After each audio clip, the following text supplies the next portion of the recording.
Lura għal NetLive, grazzi ħafna tal-qegħdin issegwuna.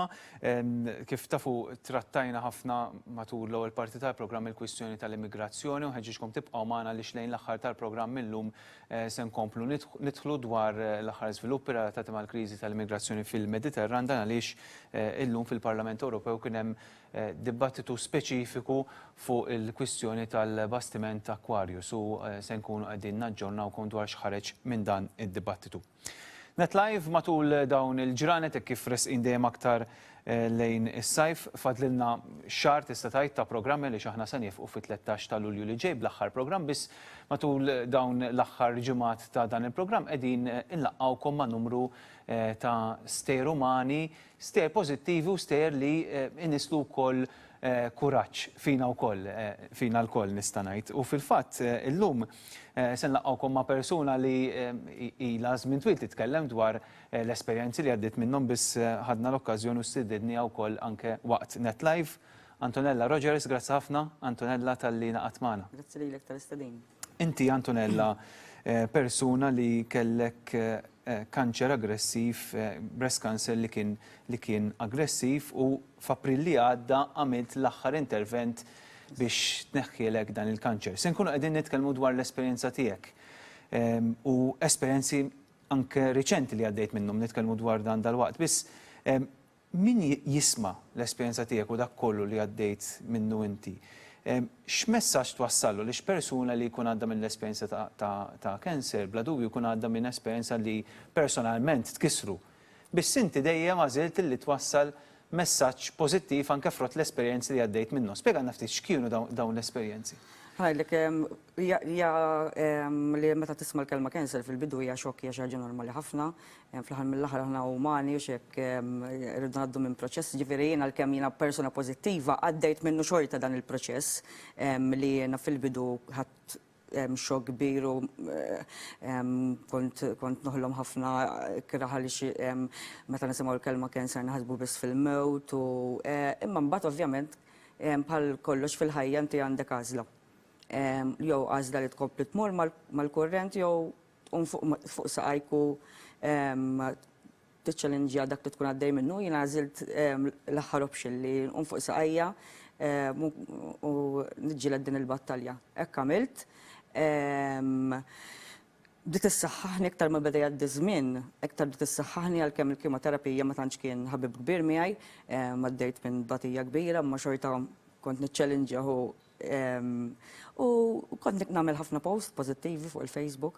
Għax jiena nemmen ħafna li jekk xi ħaġa li sta nagħmel jien nista' nagħmilha ħadd ieħor, x'jiena bħal ħadd ieħor m'għandix aqwa ma' ħadd ieħor. U kont tel ħafna post u kont nieħu ħafna feedbacks pożittivi lura. U mhux dawk in-nies biss li jkunu għaddejjin mill-cancer, tiskant dawk in-nies oħra li jkunu għaddejjin minn ħafna affarijiet oħra u ġie ieħor bħal separazzjoni u affarijiet hekk. U mbagħad ma' żmien iktar ma beda jgħaddi żmien u nieħu feedback, iddeċidejt li ntella video fuq Facebook u għaraw xi 75,000 ruħ. U iktar ma bdejt irċivi messaġġi iktar tiġina l-ispirazzjoni li ngħaddi messaġġ pożittiv. Tiftakar x'kontett jew xi kliem li kont użajt f'dak il-video partikolari? Iva. Li wieħed qatt m'għandu jaqta' qalbu, mhux tkun xi tkun ċirkostanza anke jekk din il-battalja ma tieħdok imkien fl-aħħar mill-aħħar xorta. Hemm ħajja oħra li għal-ħaddejn persuna spiritwali ħafna nemmen ħafna f'ħajja oħra, allura qisni għalija xorta qisni ma kont ħammut qatt qed tifhem. U niftakar ħafna wkoll li f'dan il-messaġġ partikolari kien hemm persuna niselmilha minn hawnhekk bagħtet li messaġġ u qalt li jiena persuna li għaddejt minn problema ta' drogi u kienet għadha fil-recovery. U għaddejt li dan il-messaġġ li speċi ta' jien qed noqgħod li nnifsi bidejja u inti qed tiġġieled għal ħajtek u dan il-messaġġ kien tant qawwi li taf kif li rrid nagħmel xi ħaġa fuqu. Din il-persuna stess għenitni biex nidħol iktar fil-ħajja ta' nies li għaddejjin bil-problemi ta' droga bħalma kienet hi, għamilt xi kuntatti li tat-nies stess, il-Caritas u bdejt nagħmel it-talks. Il-feedback kien tajjeb ħafna, il-residenti kienu jgħaddu messaġġ pożittiv u dik kienet xi ħaġa li kienet ittini ispirazzjoni. U spiċċajt naħdem il-Caritas, ġifieri minn din il-ħaġa wara li għamilt żmien twil naħdem fil-catering, snin twal. Ġifieri issa fil-marda stess kont nagħmel laqasna minn kif jiġu l-affarijiet, iktar ma tagħmel l-affarijiet tħares li l-ħajja b'mod pożittiv, ħasa jiġu affarijiet pożittivi. Ġifieri inti tkun qed tagħti fil-maltemp tiegħek meta inti tagħti xi ħaġa lil ħaddieħor fl-aħħar mill-aħħar ma tkun tajt xejn fejn l-affarijiet li tirċievi lura. Illum il-ġurnata jiena naħdem il-Caritas gburija ħafna naħdem hemm u x-xogħol tiegħi jagħtini ħafna ispirazzjoni u bqajt għaddejja. U taf kif one thing leads to another, ġifieri. Ħanpoġġielek ftit punt li jista' jkun iqum anke minn nies li jkunu qegħdin iseguna f'dawn il-ħinijiet. Persuna bħalek li għaddejt minna esperjenzajt u ħriġt minna, għaliex illum il-ġurnata inti tiddeskrivi lek innifsek bħala persuna li fiqt mill-marda tal-kanċer, mhux hekk? Nies li jkunu qed isegwuk u jgħidu imma Antonella mhux ovvja titkellem hekk għaddiet minna, fiqet u llum qed tħoss dan ir-relief is-sens pożittiv fiha nnifisha li għaddiet minn dan il-proċess. Jiena li għadni għaddej mill-proċess u għadni qed niġġieled il-kanċer kif nista' nkun pożittiv, kif inni pożittiva dil-mistiedna li għandna lejla fuq NetLife. Lil dawn in-nies, x'messaġġ tagħdilhom, partikolarment persuni li huwa minnhom li sfortunatament ikunu għaddej minn perjodu fejn forsi jkunu qegħdin jaqtaw qalbhom xi ftit u qegħdin jaraw kollox iswed madwarhom. Ħanajlek jiena l-affarijiet pożittivi ma għamilthomx wara li fiq, tagħmilthom waqt li kont marida. Ġifieri fl-aħħar mill-aħħar jiena il-messaġġ tajtu, il-messaġġ pożittiv tajtu waqt jiena kont marida ma tajtux wara għax fiqt. Ġifieri jiena kont lesta dak li kien ħajjiġri wara, kont ħanħalli xi ħaġa warajja. Ġifieri daka xi ħaġa li jiena kont naħseb fiha ħafna, l-affarijiet ma jsirux wara, ma toqgħodx tistenna, tittamilhom dak il-ħin. Jiena nemmen ħafna li bniedem kif qed qabel li jkun għaddej mument diffiċli huwa normali, imma tajjeb ħafna nieħdu ħsieb lil nfusna waqt dak il-proċess biex il-basket ikun inqas tqil, jiġifieri u tiskanta kemm meta inti tagħmel din l-għażla kemm tgħinek anke fil-recovery fil-max inti tkun qed tieħu l-kimo tkun b'saħħtek mentalment u fiżikalment. Imma kien hemm momenti fejn ħassejtek li isma' kien hemm perjodu jew ġranet jew ġimgħat fejn jiena hawnhekk veru qed naqta' qalbi qed insiba diffiċli. Fil-bidu kif għadlek ħafna tajt qalbi l-ewwel xahar kont nista' ngħidlek diżastru, ġifieri ma kienx plain sailing għalija, ma mbagħad meta ħarest l-qudiem qatt ma ħarest lura. U minn fejn ġibta din is-saħħa, din il-pożittività, l-mod kif tħares lejn l-affarijiet? Żammejt spiritualità importanti ħafna, żammejt ruħi ħafna, kont rib ħafna, jinsibt ħafna l-Alla fil-marda. Ħadsib tiegħi nnifsi f'ħafna affarijiet oħra, mhux ħanajdlek ikel, tax fl-ikel kulħadd qisu jikol aħjar għaliex anke ċertu kemm ma tkunx tista' tieklu, imma kont nagħmel ħafna affarijiet relaxation, mużika, sibt ħafna pożittività fil-mużika, fil-fatt ktieb tanki parti fil-ktieb il-mużika li kont nisma' kif għenitni mill-lyrics tal-mużika li kont nuża affarijiet li inti tissibhom fl-aħħar mill-aħħar taf kif għax kulħadd ikun jħossu kontent b'affarijiet differenti fil-ħajja, ma titfittixhom dawn l-affarijiet mhux tintelaq u torqod fuqhom, titfittixhom u fl-aħħar mill-aħħar jiġu waħedhom l-affarijiet. Mela, biss li biċċa waqt li titkellem għaliex semmejt il-ktieb, għaċċennajt għal din il-pubblikazzjoni li kont qed tigla bil ma tħallna l-intervista, ħdimt fuq dan il-ktieb u li se jkun qed joħroġ wara s-sajf bej wieħed u ieħor. Spjegalna ftit dan il-ktieb kif ġitek l-idea, kemm ilek taħdem fuqu? Mela, inni naħdem fuqu iktar minn sena bil-ktieb għax ovvjament kelli ħafna perjodu anke ħabba l-mama tiegħi wkoll għax issa ngħidlek iktar quddiem li l-mama tiegħi kienet bil-kanser ukoll. Il-ktieb nerġa' mmur lura fuq il-Facebook ġieni l-ħsieb li peress li jiena kont intella ħafna fuq il-Facebook affarijiet pożittivi kont l-feedback ġat mela ħan iktab ktib taf kif ħalli nolqot iktar nies għax hawn ħafna nies li m'għandhomx Facebook, hawn ħafna nies li batu fis-silenzju, hawn nies ta' forsi ta' daqsxejn iktar ikbar u iktar jieħdu gosti għaraw ktib u tista' tolqot iktar nies. Mbagħad ovvjament l-istorja kienet minn kidbet kienet faċli ħafna, xi tant kemm reali l-ħaġa li when you put your pen on papers. Il-kontenut tal-ktib għextu inti first hand, Yes. U semmejtu kol xorta affarijiet li għaddejt minnhom fil-passat, għax fl-aħħar mill-aħħar mhijiex il-marda tal-cancer biss li fiha l-uġieħ hemm affarijiet oħra. Allura se nolqot ħafna nies u tajiet differenti u ġieħ differenti. U biex nkun ngħid ukoll għax ħafna sejdu lil alluminja f'kemm ħanikbi ħadd ukoll għax jiena fil-marda kont ħafna użajt ħafna l-umorizmu. Għenet ħafna li bqajt fad-darba jagħmlu l-make-up tal-clown, il-ħabib tiegħi u hekk, ġifieri kont dejjem nitħaq kemm jista' jkun. U dik kienet ħafna wkoll, ġifieri mhux ħajqdikku biss ħafna nies li qed jaħsbu. Aċċennajt għal-mama tiegħek. Yes. Inti fl-ewwel ta' Ġunju, ġifieri 13 il-ġurnata ilu, tlift il-mama tiegħek li wkoll kellha kanċer.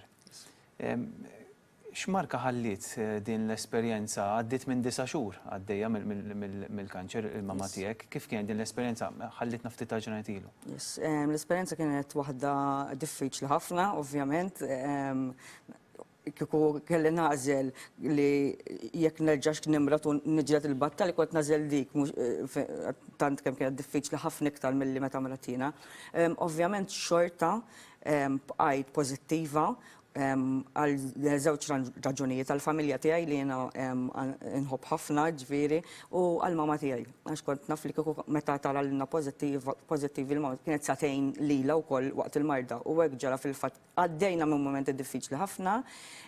Ħaġa oħra li għenitna ħafna li kienet ukoll l-ispiritwalità nerġa' ngħid li aħna konna nżommu lil ħafna sal-aħħar, literalment sal-aħħar u għenitna ħafna.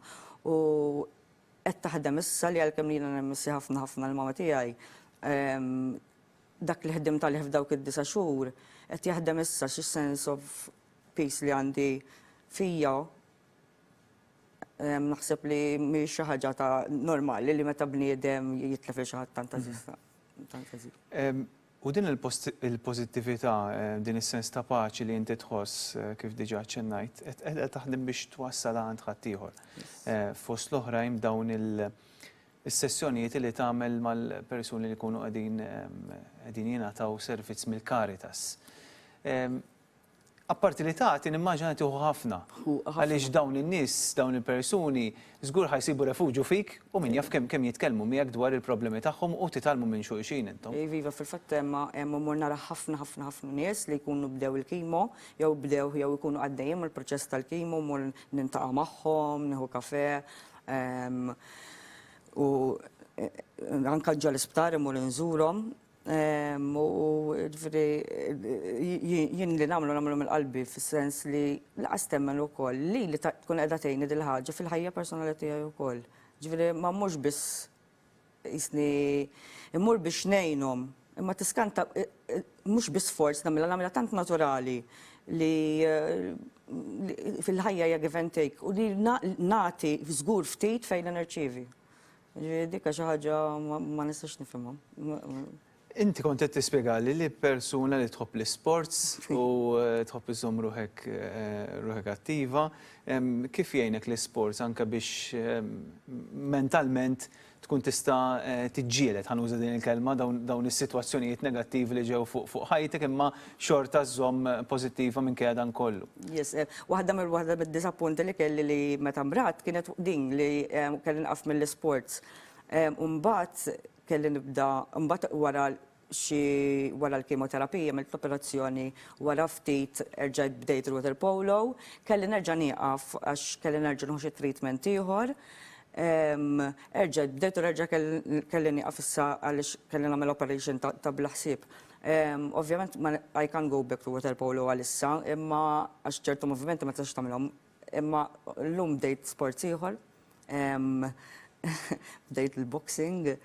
Thank you għal ħabib tiegħi Lajdin Kirkop li għeni ħafna biex u għemmen li nista' ovvijament boxing mux dan, ma qed nitrajna li l-nifsi biex nsaħħaħ il-masil biex next year nerġa' nilab il-water polo biex għall-inqas jiena nagħlaq il-karriera tiegħi b'mod pożittiv. Mhux waqaft mill-water polo għax kelli ħabba l-kanser, ma waqaft mill-water polo għax jaħtu.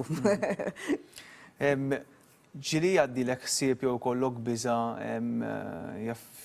tqum ġurnata minnhom u t-tobbejdu l isma' hemm kanser ieħor jew għandek xi ħaġa oħra. Qed insemmilek għaliex huma esperjenzi li Jiġru. diversi persuni għaddu minnhom u sfortunatament wara li jkollhom l-ewwel daqqa jiffaċċjaw ikollhom it-tieni daqqa. Kif tħares inti lejn dawn is-sitwazzjonijiet? Jiena ma ngħidlek bil-verità, nintaqa' ma' ħafna nies li jkollhom relapses li jerġgħu jkollhom kanser jmutu ħafna nies u anke ta' tampari. Ma naħsibx fiha mhijiex importanti għalija li noqgħod naħseb fuq għaliex fl-aħħar mill-aħħar jiena dejjem nuża mhux importanti kemm ħanejx imma kif ħanejx sakemm ammut. Issa iktar jekk kelli forsi xi ħsieb żgħir, issa dak kollu malli ovvjament għax issa ovvjament naf li xi ħadd qiegħed fil-bot il-mama tiegħi issa żgur li żgur qatt anke l-ġesu beża mill-mewt li jiġu mumenti forsi fl-aħħar hija xi ħaġa normali ħafna, imma xi ħaġa li issa fil-preżent ma naħsibx fuqha u żgur li kieku naf li hemm xi ħadd qed jistennini żgur. Korrett jekk ngħid li inti persuna allura li tiffoka ħafna fuq il-mument, tgħix il-mument. Ngħix il-here and now jien. You want to make the best out of it. Yes.